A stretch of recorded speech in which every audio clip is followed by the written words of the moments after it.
મારું નામ મુસ્તાકભાઈ લાલા હિંમતનગરમાં રહું છું અને મારા છોકરો એતેસામ લાલા છે.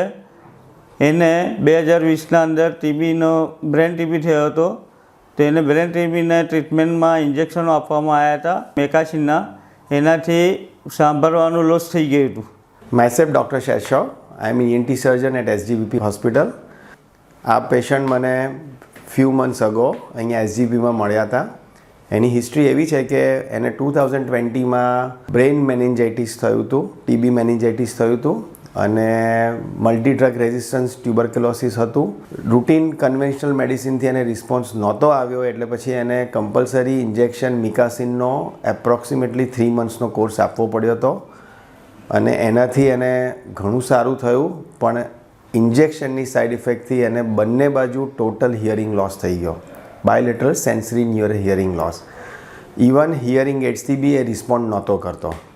એના પછી ઘણા બધા ઇન્વેસ્ટિગેશન અમે કર્યા, અમિતભાઈએ ઓડિયોલોજીકલી બધા એસેસમેન્ટ કર્યા અને અલ્ટિમેટલી વી ડાયગ્નોઝ કે એમને કોક્લિયર ઇમ્પ્લાન્ટથી બેનિફિટ થઈ શકે એવું છે.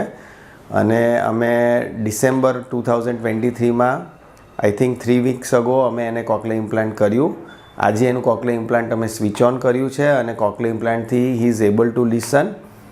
એને 3 મહિનાની ઓડિટરી ટ્રેનિંગની જરૂર છે અને વી આર હોપિંગ કે એને 3 મહિના પછી એકદમ સરસ થશે અને અત્યારે જ એનો રિસ્પોન્સ ઘણો સારો છે. સો બેઝિકલી આપણે નાના બચ્ચાઓ જે લોકો બહેરામૂંગા હોય છે, ડેફમ્યુટ હોય છે, જેને જન્મથી હિયરિંગ નહોતું હોતું અને સ્પીચ બી ડેવલપ નથી થતી હોતી, એમાં તો કોક્લિયર ઇમ્પ્લાન્ટનો રોલ છે જ.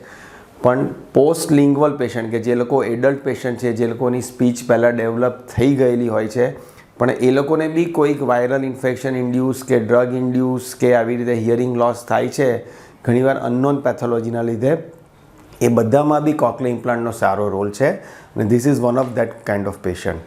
કોક્લિયર ઇમ્પ્લાન્ટ બી એક જાતનું મશીન છે જેમાં શું છે કે જો કોક્લિયર ઇમ્પ્લાન્ટ સર્જન જેમ કે ડૉક્ટર શેષવ સખીદાસ કીધું કે એક ઓપરેશન કરીને એક નાનકડું મશીન અંદરમાં ફિટ કરવામાં આવે છે. એના પછી એક નાનું જો હિયરિંગ એડ જેવું લાગે પણ એનું નામ છે સ્પીચ પ્રોસેસર, જો ઉપરથી લગાવવા પડે. જ્યારે એ લાગેલું હોય તો બધું એમને સંભળાતું હોય અને એ બી કોઈ બહુ કોમ્પ્લિકેટેડ સર્જરી નથી. અગર બધું પહેલાં સર્જરી કરતાં પહેલાં આપણે બધું તપાસ કરીએ છીએ અને એના પછી આ ડિસિઝન લઈને આપણે કરતા હોઈએ. અને આજે કોક્લિયર ઇમ્પ્લાન્ટ સર્જરી 8-9 મહિનાના બચ્ચામાં બી થાય છે.